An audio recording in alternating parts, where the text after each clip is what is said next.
Attention. Registration is now open for the Middle States Commission on Higher Education 2024 Annual Conference, Protecting the Future, Champions for Higher Education, December 11th through 13th, 2024 in Philadelphia, Pennsylvania. Don't miss out. Register today at msche.org/annual-conference or head to msche.org and click on the conference link. I'll see you there. I cannot believe that we're already in the back half of 2024. Are you kidding me? But here we are. Before you know it, the calendar will be turning again, and that means we are already getting ready for 2025 conferences, and one that I'm personally very excited to attend again is the Insights EDU Conference. If you care at all about growing enrollment and building a student-centered higher ed experience, you really should be at this conference. Registration is now open, so secure your spot while early bird pricing is still available. Visit insightsedu.com for more information and to register. That's visit insightsedu.com for more information and to register. Hey everybody, this is Elvin Freitas, co-founder of the EdUp Experience, and today we are extremely excited to announce our paid subscription service. By subscribing today, you will get exclusive early access to ad-free episodes, extended episodes, bonus episodes, original content. That's right, original content, and invites to special events, all while helping to sustain EdUp. To become a subscriber, go to edupexperience.com. That's EDUP experience.com and subscribe to our free email newsletter to learn how you can get access. Again, go to edupexperience.com. That's EDUP experience.com. Welcome back, everybody. It's your time to EdUp on the EdUp Experience podcast, where we make education your business. This is Dr. Joe Salustio back with you on another episode, and a very important episode. Well, why, you would say? Why is this such an important episode, Joe? You've done 950,000 of these. Why is this one important? Well, this one's important for one very selfish reason, and then for other reasons too, but we'll talk about the selfish reason first.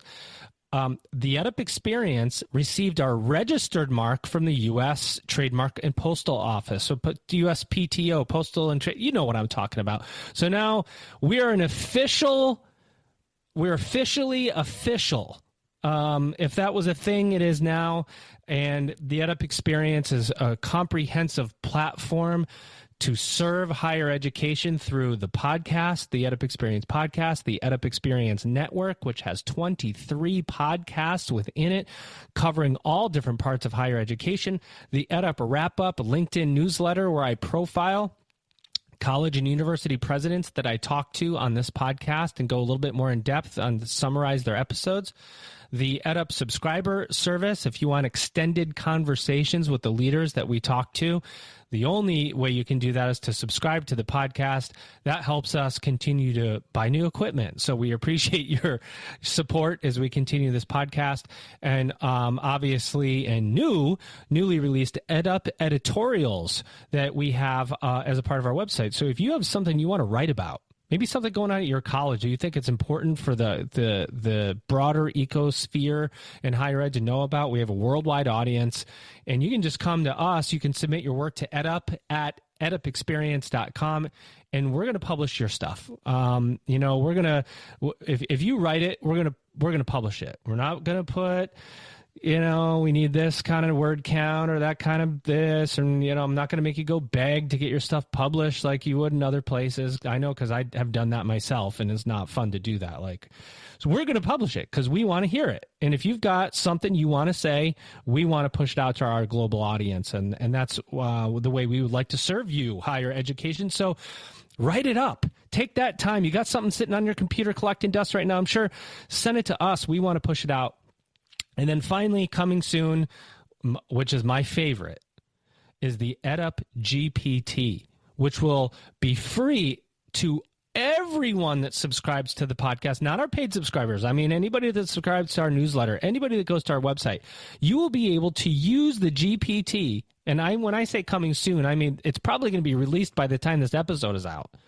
You can actually search all 950, however many episodes we have, over 900, for any content. Who said this? Who said that? Cite this, cite that.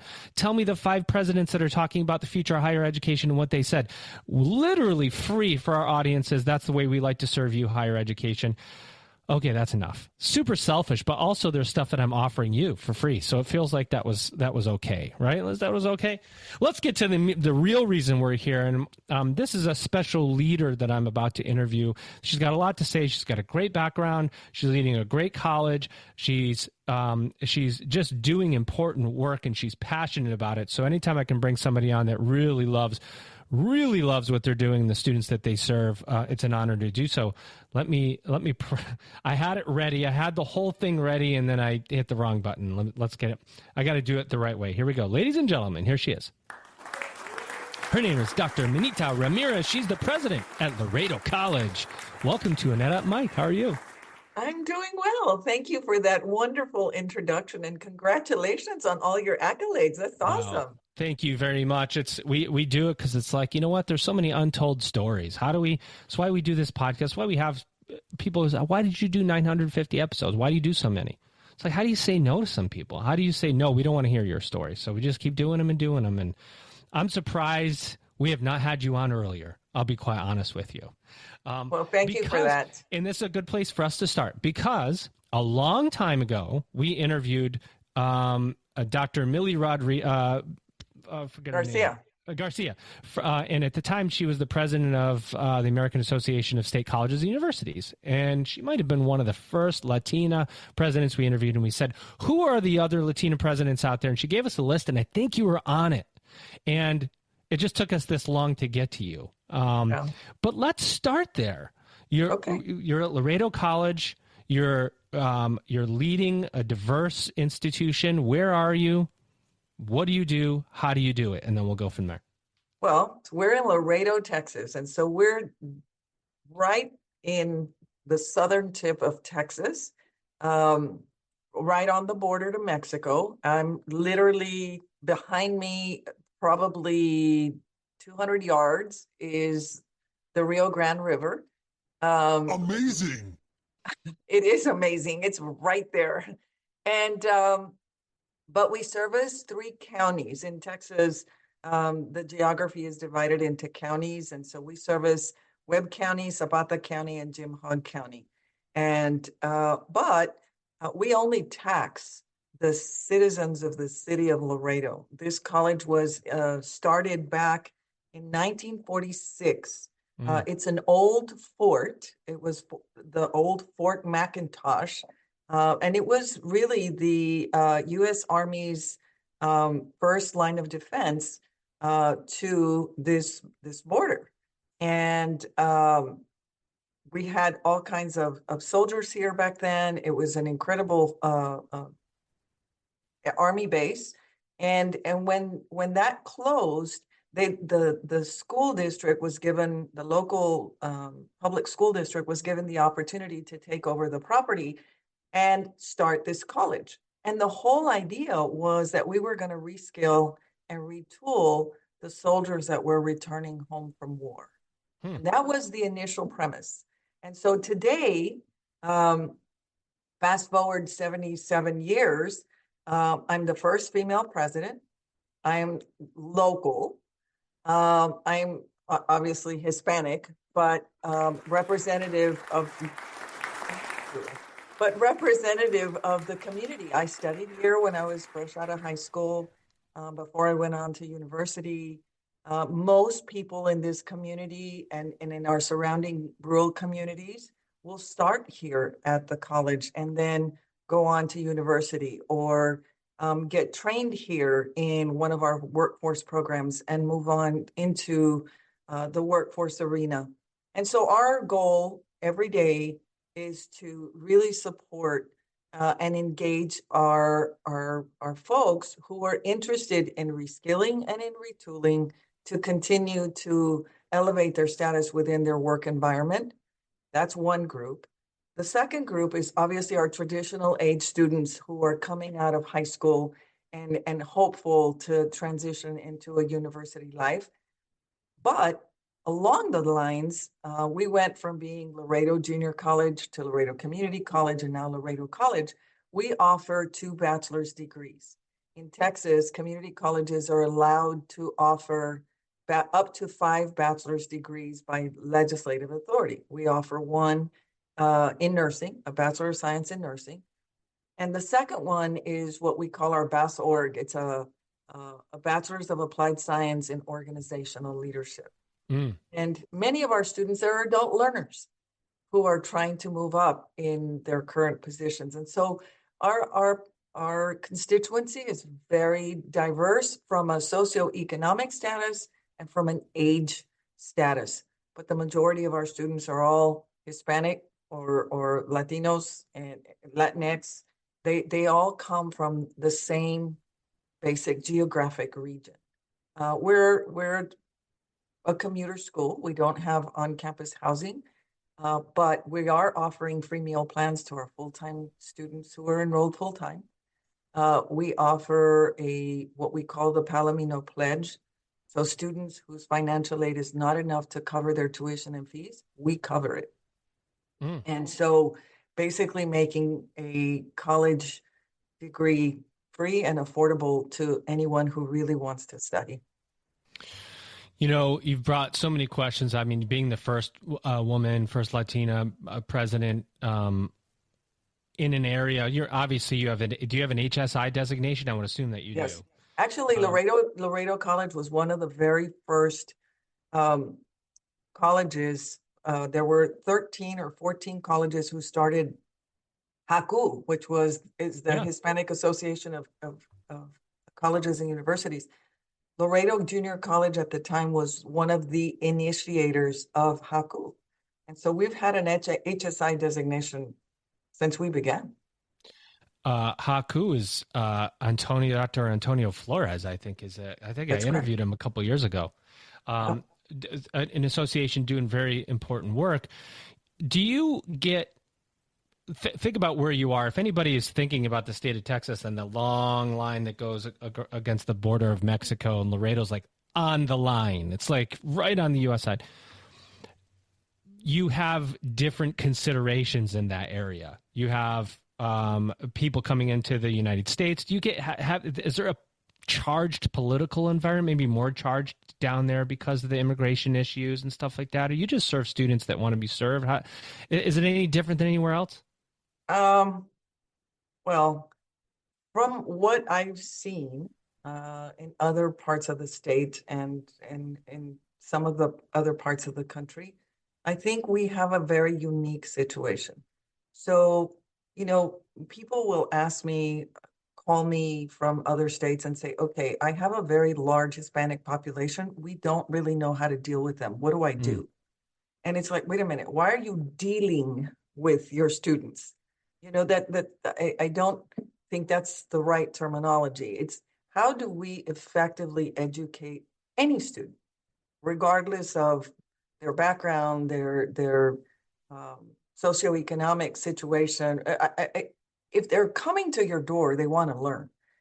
Now, the immigration issue here in Webb County is very, very different from what most people across the country have seen on TV. Or they assume, right? They assume that's why I'm asking you, because I think the assumption is, that we have just mass craziness everywhere, and I think that you've got a college right near the border. You're serving a Hispanic audience.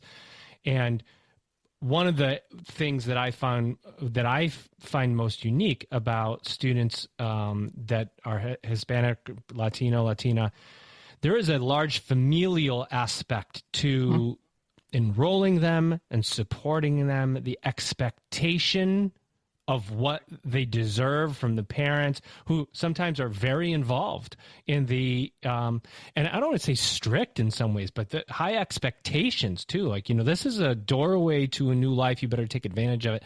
How involved is the area, the community? Because when you talk about community colleges or colleges in the community, a lot of times you don't think of it in that context, but how involved is the community in the success of Laredo College?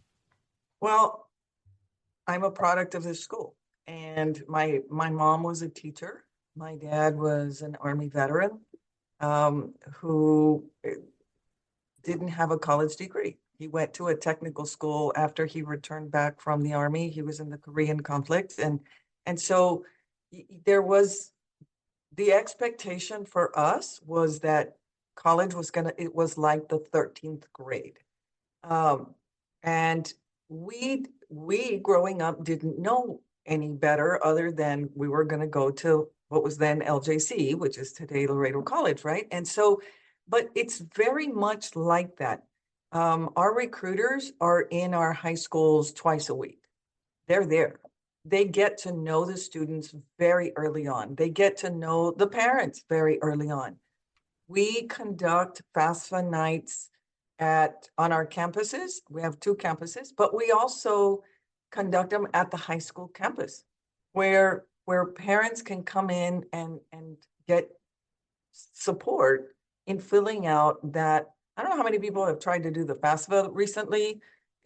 That's a whole other show, okay? But it's not easy for anyone. I have friends who are college graduates and will say, okay, how do I do this thing? This is awful. So imagine folks with limited English, right? Who may or may not have even a high school diploma, trying to do that for their children.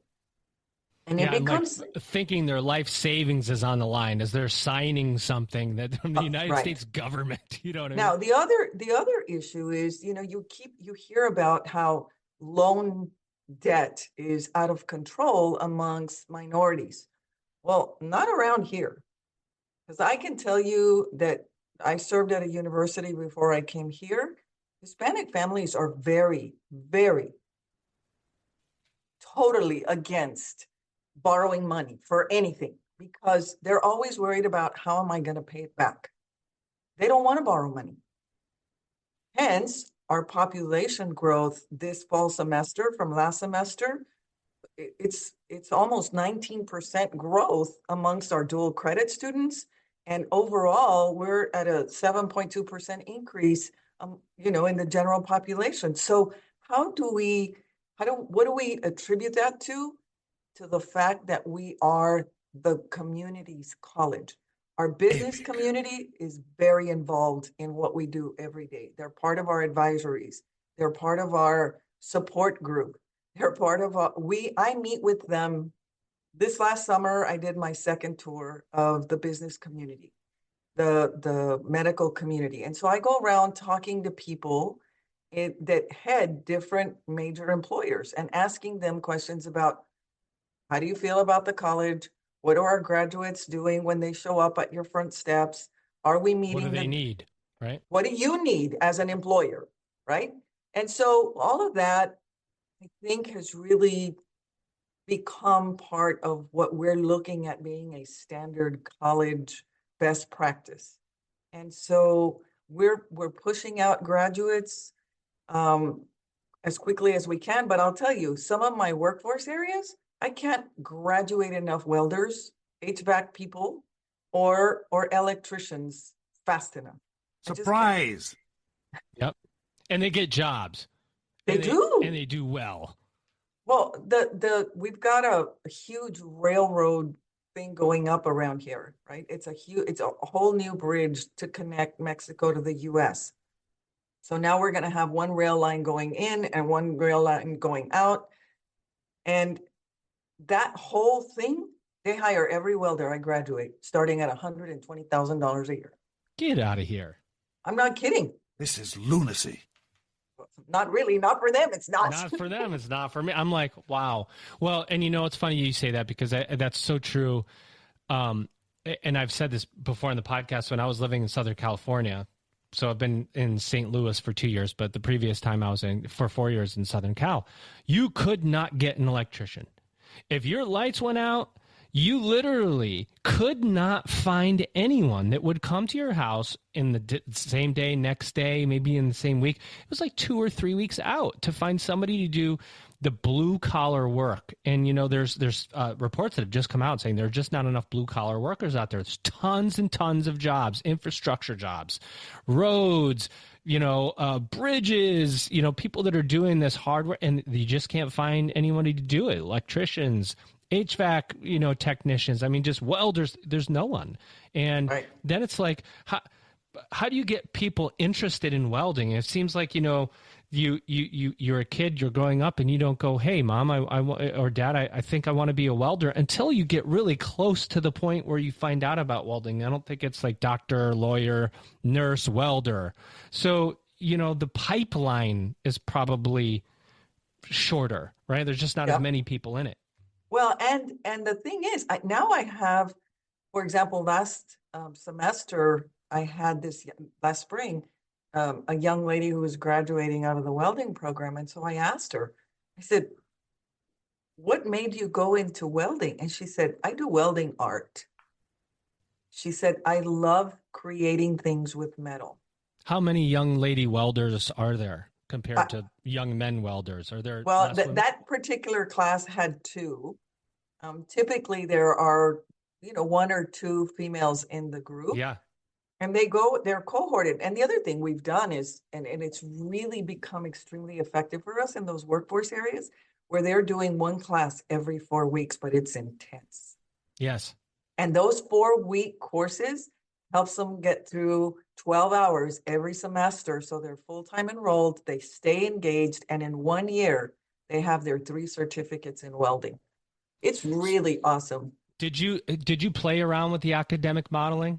Can you talk about that a little bit? Because adult students, you put them on a standard academic year, forget it. They're going to go somewhere else. You cannot take somebody, an adult who has responsibilities and jobs, and say that you have to go August 16 weeks.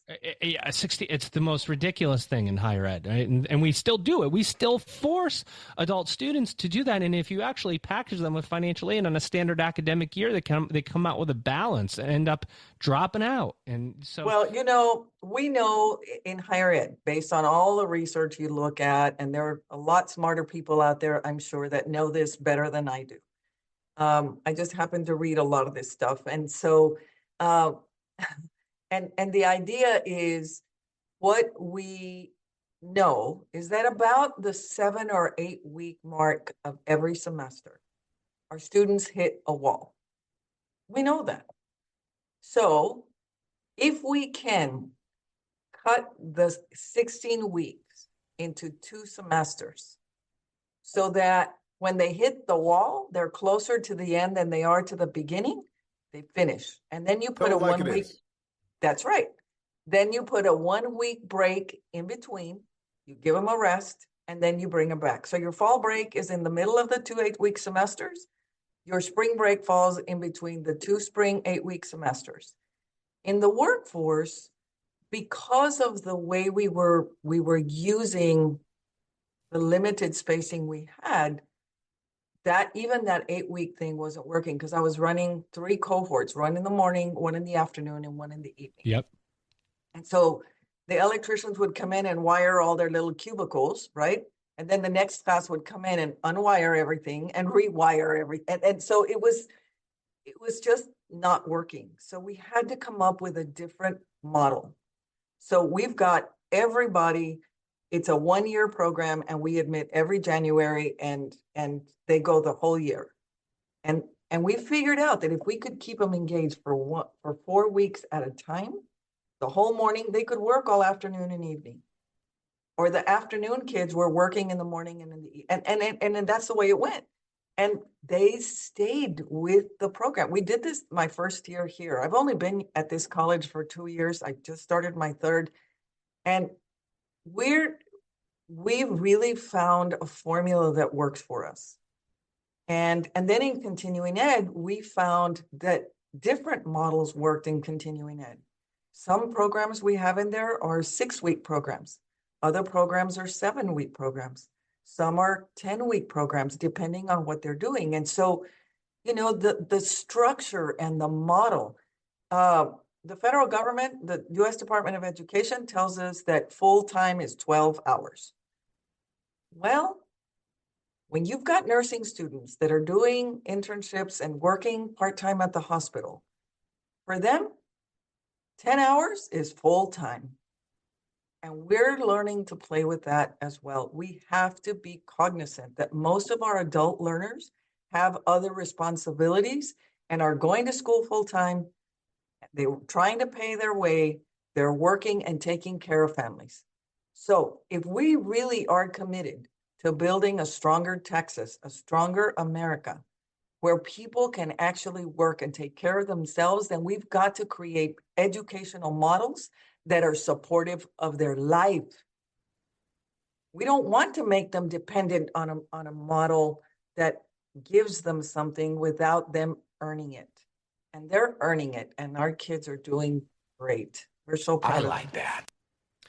You said a lot, because actually when you start to think about that and you go, let's change the model so that people can work. Well, if they're working and you're not overloading them, hypothetically they're making money to pay back their own loans, and therefore you're solving the loan problem as you go. But if you actually make it to where the load is too high, they cannot work, then the debt piles up and it becomes in some instances insurmountable for students. But I want to go back, because you were talking about going from 16 to 8 to 4. I love this. And then you brought up the fact you only been there 2 years. So this is my like playground, because I love academic modeling. I'm big into changing models, because the student should define the model, not the other way around.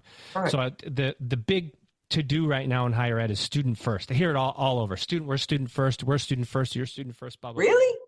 Really? We hear it, but is it true? Well, that's what I'm going to ask you. I thought I was a podcast host. Well, I will tell you. I'm like, what does that mean? If you're a student first, but you make the student go to a 16-week academic term, and the student is saying, Because, I literally can't do it. but Joe, that's because we created the 16-week model for a number of reasons. The first one was because it fit the structure of the educator. Yes. The teacher in 16 weeks could get through all of these objectives. Epic. Right? And so then the other thing that came to play, and I hate to say this because I'm a former coach, but athletics also creates some of this demand of keeping Absolutely. these students engaged, right? And I'm not knocking, I'm a huge, I mean, anyway, I'm not even going to go there. But the idea is that there was a structure that was created that supported a type of college or university that required all of this. And I'm not saying one that type of student, like one type. the traditional college student, right? But today's college student, at least for us, and I'm not preaching this for everybody, but at least for us, is a non-traditional student. And you can, for whatever reason, but around here, by the way, we don't give loans. We don't do Stafford loans. We don't do Perkins loans. We don't do any loans. If you're not on Pell Grant or you're not getting state aid or you're not, we're going to help you figure it out. And our donors have been extremely generous, and through our state funding, we've been able to maximize that. We have not raised tuition and fees at this college in 15 years. So, Attention. Love that. so we're making it. Somehow we're stretching that dollar, I promise. But the whole idea of structuring an educational model around how people learn, and then determining for the faculty to work together as a unit and determine what do they really need to know in English 1301 or history 1301, whatever it is. What do they need to know in those that are the real important issues and matters of that particular subject? And how much of the rest was fluff? Yes. So much fluff. We have so much fluff. And a lot of busy work. Yeah.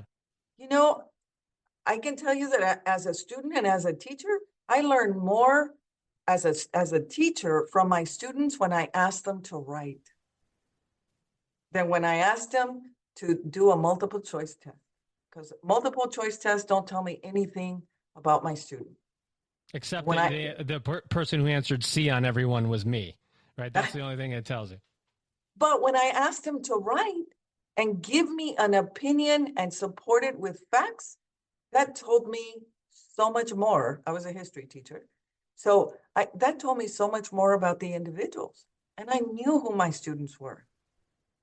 Now, But you take this concept, all right, mhm. and you lay it on the fact that you come in basically as a new president last year with eyes on change, and somebody goes, I got a bad feeling about this. Right? A lot of people said that.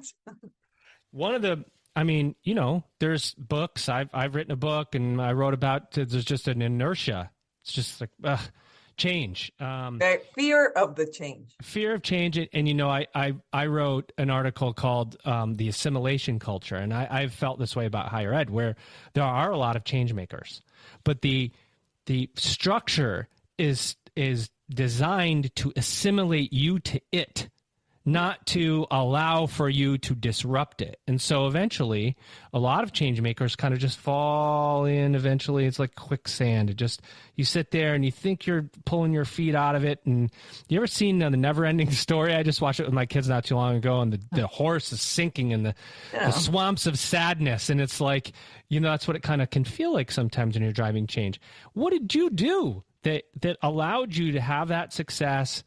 And I'm sure you ruffled a couple of feathers here and there, but you know, you've made it through. Well, we did. And the good thing was that when I got here, the provost and some of the deans were already part of what we call the Texas Success Center and the Texas Pathways culture. And they were already doing the research on the 8-week pathways. And so my job was to just be the mouthpiece and sell it, right? So the first year we piloted the program with a small unit, with a small group of the academic group. And we piloted the 4-week process with one group within the workforce area. The success was so phenomenal because we used the data, the outcomes that showed the persistence and the graduation rates. And then on top of that, so layered on top of all of these changes, that we were going to OERs. We were going to do away. I don't have a bookstore anymore. Good for you. And so the students show up, and the first day they open up their Canvas and their classroom shell, and their books are there already. Outstanding. So thank you. They're not even paying for books. And so my math teachers in some of my upper math courses this summer, I paid them to work the summer. Well, we paid, not me, but the school paid them to work the summer. And they finished writing their OERs for their upper level maths. And so it was all great. It turned out great.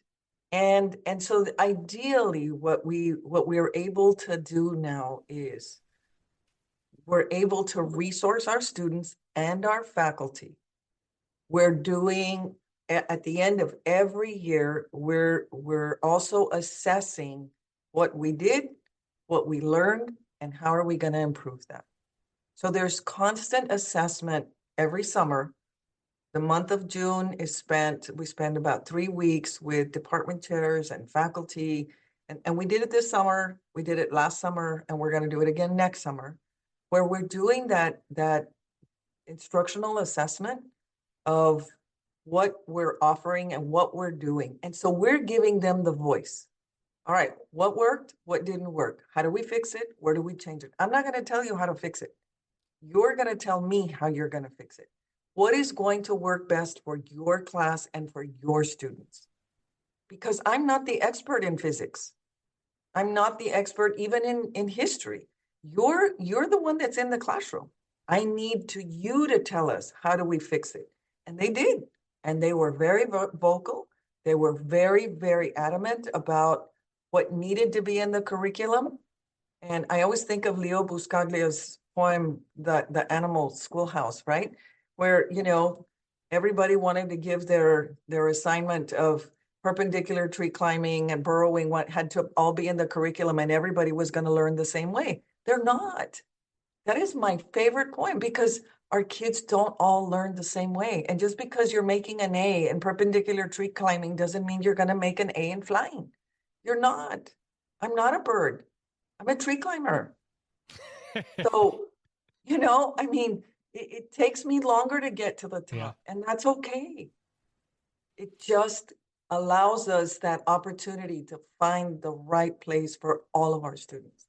Embracing the difference, right? And also teaching to it, bringing us back around.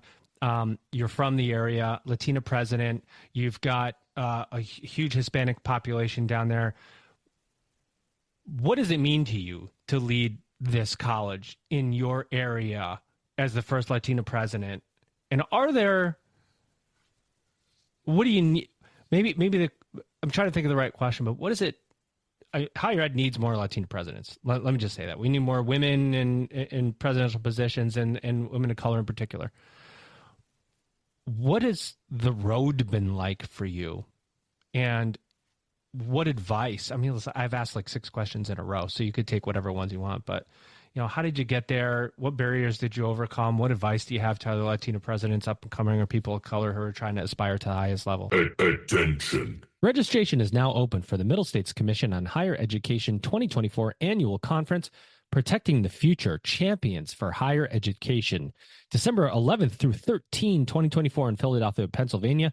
Don't miss out. Register today at msche.org/annual-conference. We'll see you there. Calling all higher ed marketing and enrollment management professionals. Hear, hear. The Insights EDU conference is back. This is your chance to level up your marketing and enrollment management strategies, and the EdUp Experience podcast will be there once again.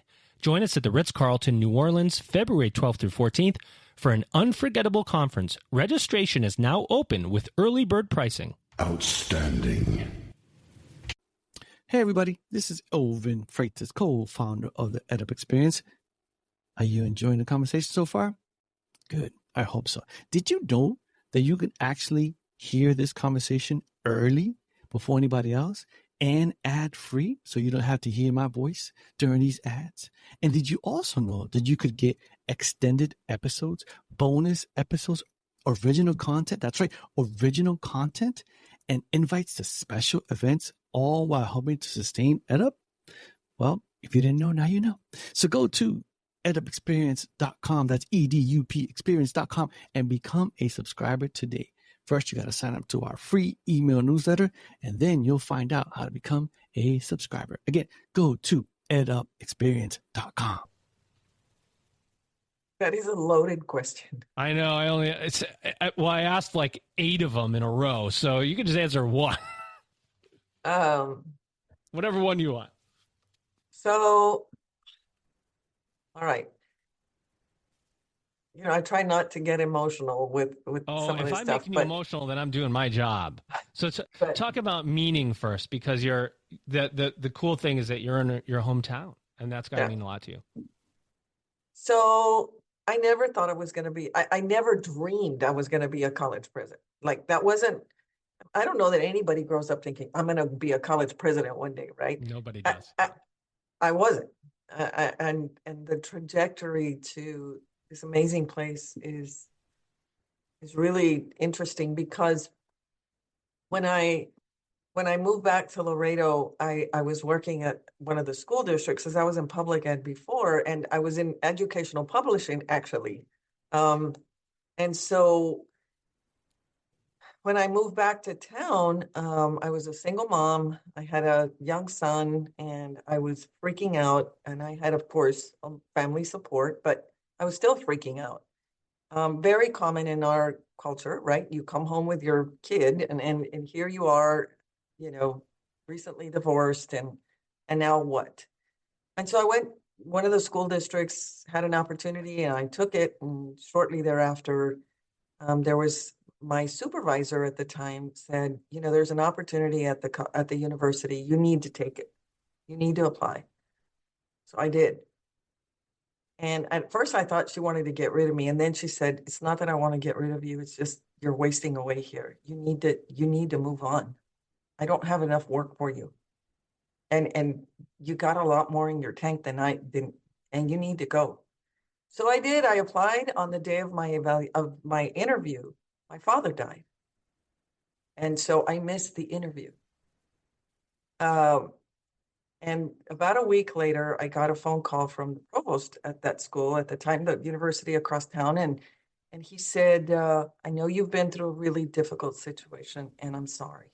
And again, this is a community of, 275,000 people. Everybody knows everybody, right? Yep. And he said, but we want to know if you're still interested in interviewing for the job. So I did. I went in for the interview anyway, and it was tough and whatever. And I got a call, 3 days later, with an offer to take the job. Well, so I took it. And that January, I started at the university. I knew nothing about higher ed. I was coming with a background in public ed and educational sales, right? And publishing. And so, but I knew everybody in South Texas, everyone. And so I was able to walk into any high school in South Texas and get in without a problem. And so my recruitment, because I was in enrollment management, so I was able to build huge relationships along the way that were extremely supportive, friendships that even today are just, incredible. And so as I started that evolution at the university, provost at the time then became president, and he just took me under his wing. And I'd grown up with his wife, and so I knew her extremely well. And he told me very shortly into my career there, he said, look, if you're going to stay in higher ed, you need to get a PhD. So find a program. And I said, I can't. I'm a single mom. I'm working full time. I'm trying to make ends meet. He's like, do it. Figure it out. We'll help you. And they did. And he did. I can't tell you how many times I got in trouble. I can't eat, but my family was extremely supportive. My friends were extremely supportive. My ex-husband was extremely supportive at the time, and so it just worked out. And then as things happen, he retired, and so I applied for the job and I didn't get the job, and I was completely distraught. But I didn't fit the model. And so anyway, but I tried and whatever. And I wasn't bitter. I stayed and things kept going. And then when this job came open, I got calls from the community who said, you need to apply for that job. You need to. And I kept saying, no, I'm good. I'm close to retirement. I don't know that I want to start a new career. And they're like, no, you got to apply. And my mother kept getting phone calls. My mother's 94. And so my mother kept getting phone calls. My sister Mom's kept getting calling you, going, "You need to come apply for this job. Then you got to do it." My sister, everybody, right? My former childhood dance teacher was calling me, telling me to apply for the job. Anyway, I did, made the top 3, and eventually was offered the position, and things have just been extremely wonderful. And that's my life here, and I love it. And people ask me all the time, what's the difference between your work at the college and your work at the university? We basically serve the same Hispanic population. The difference is that at a college like ours, we help everybody. My youngest student is 15 years old. My oldest student is 75 years old. And everybody has a separate and most individual kind of need, whether it's I'm hungry or, I'm sick and I don't have insurance, and I certainly don't have any kind of family support. So, I opened a health clinic I didn't have a health clinic. We opened a health and wellness clinic for our students this fall. And I have an incredible nurse who's running the place, and she's doing a wonderful job. And our students are super excited because she's doing all kinds of programming that college students should be getting about how to be responsible adults. Mm. And so there's so many things I could tell you, but I had some really good role models. Millie Garcia was one of them. And I met her at a haku, actually. And when I saw her, when I heard her speak, I was just super impressed. And I thought, wow, someday I want to grow up to be like her. And so, the struggles have been huge to get to this point, but I think they've all been extremely worth it. I feel indebted to a lot of people who helped and supported me along the way. And I also feel like because of them, I have a responsibility to be the best educator, the best leader, and the best person that I possibly can so that I don't let them down. They invested in me. It's my turn to invest in others. And how I help build this community of learners up and train them and recognize them for the work that they're doing is super important because most people feel unappreciated. Most people are afraid to lose their jobs. And that's why change is difficult to come by because they're afraid that if they don't do everything perfectly right, it will affect their evaluation and hence lose their jobs. Mm-hmm. And that couldn't be further from the truth. Mm-hmm.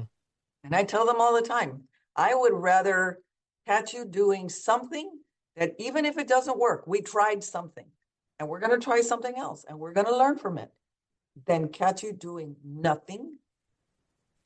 To me, that's more detrimental than you trying different things to make things work. Yep. Wow, what a great story. And the added layer to that you touched on, but there's a extra bit when you're serving the students in the community where you come from for a couple reasons. One, if you think about the passion for the institution, right? If you're from California and you grew up in California and you go to run a school in Georgia or Michigan or it doesn't matter, and you say, hey, donor, give to this school because I'm the president. It's different than I grew up here. I believe in this area. I was at this high school. I went to this high school yesterday. I mean, there's just an added, I don't know, fine point on the passion that comes with it when you can see people who you were your friends that are parents and these kids who you knew are coming to your college and they're graduating and they're creating a sustainability for their families in an area that didn't always have it. I mean, there's just so much impact. Do you go home and think about this ever? Or do you, Every day. Every day? Yeah, every day. I subscribe to self-reflection a lot. And I tried to reflect on the things I said, the things I did, or the things I didn't say or didn't do. And I try to make it a point to follow up the next day with, I'm sorry, I said something to you that I don't think I may have explained correct. I also know that in that self-reflection, I have to humble myself and say, you're not perfect, honey. You are just like everybody else. You put your pants on every day like everybody else does, and you are no better or worse than anyone else because it's humbling, right? To be sitting in this chair and in this office and knowing that, we were having a conversation this morning about some of our special needs students. And, so how do we transition special needs students from high school to college or to have that experience at least once? What do we do with them? Should we create a system of auditing classes so there isn't detriment to them in their transcripts? I worry about things like that because I know people whose children are on the spectrum, but they're highly functioning. I just don't know how they're going to do in a college class. Yeah. So why don't we give them a taste without it affecting them negatively in their transcript? How do we do that? How do we make that possible? And do we hand select faculty? And can we do this? Why not? What stops us from doing this? Ourselves. Our fears. Mhm. It's our fear. Everything is motivated by our fears. Yep. And so how do we relax that fear? How do we make it so that the fear doesn't overcome us and we use that fear to propel us to do something better? Something we've never done before, but it's in a safe environment. I want to talk a little bit more about your leadership, but we're going to do that in the subscriber-only portion of this podcast.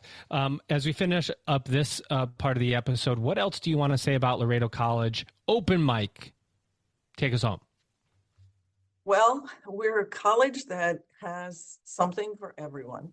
Whether you want to learn, you want to take a piano class or a mariachi class or a dance class, or you really want to brush up on your physics, or you want to learn how to make the best pineapple upside down cake ever.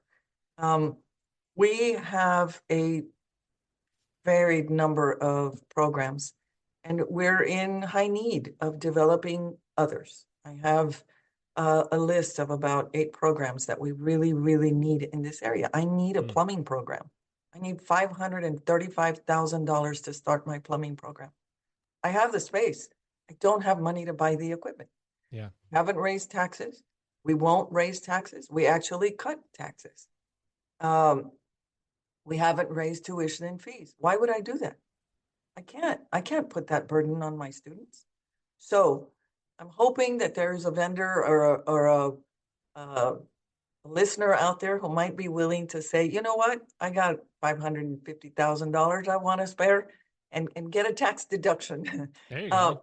But really and truly we're a college that is not only responsive to the needs of our students, but responsive to the needs of the growing economy of the state of Texas and this country. We are the #1 inland port to the United States. We're the #1 port, period. Surpassing Los Angeles, surpassing Florida, the state of Florida. I mean, we are. And as we do that, how do we prepare that workforce to keep that economy going and growing? This is a great place to live, and it's a great place to learn. What you hear in the news about border cities is not all true. I promise you. And if you're ever in the area, please come see us, because we've got a huge and wonderful story to tell. And we're very proud, not only of who we are, but what we do every single day, because it matters to our students, it matters to the people that work here, and it matters to the community that we serve. Thank you, Joe. There you have it, everybody. Our guest today, and she's going to come back for another mini episode here for our subscribers, but let's give her the proper outro. Her name is Dr. Minita Ramirez. She is the president at Laredo College. Ladies and gentlemen, you know what you've done. You've just upped. Attention. Registration is now open for the Middle States Commission on Higher Education 2024 Annual Conference, Protecting the Future, Champions for Higher Education, December 11th through 13th, 2024 in Philadelphia, Pennsylvania. Don't miss out. Register today at msche.org/annual-conference or head to msche.org and click on the conference link. I'll see you there. Higher education is evolving, and if you're in marketing and enrollment management, then you need to be at the Insights EDU conference. That's a fact. That's a fact. Insights EDU 2025 is happening February 12 through 14 in New Orleans, Louisiana. This is your chance to explore the latest trends in higher education and discover new and innovative strategies to level up your program marketing and enrollment. Hear from some of the best speakers in the industry, from companies like Google, LinkedIn, Adobe, and more. Registration is now open, so secure your spot while early bird pricing is still available. Hey everybody, this is Elvin Freitas, co-founder of the EdUp Experience. Did you enjoy that conversation? I hope you did. Did you know that you can actually hear this conversation early on and ad-free? And you can also hear extended episodes, bonus episodes, original content. That's right, original content. and invites to special events, all while helping to sustain EdUp. Did you know that? Well, if you didn't know, now you know. To become a subscriber, go to edupexperience.com. That's EDUP experience.com to subscribe to our free email newsletter to learn how you can get access. Again, that's edupexperience.com. That's EDUP experience.com.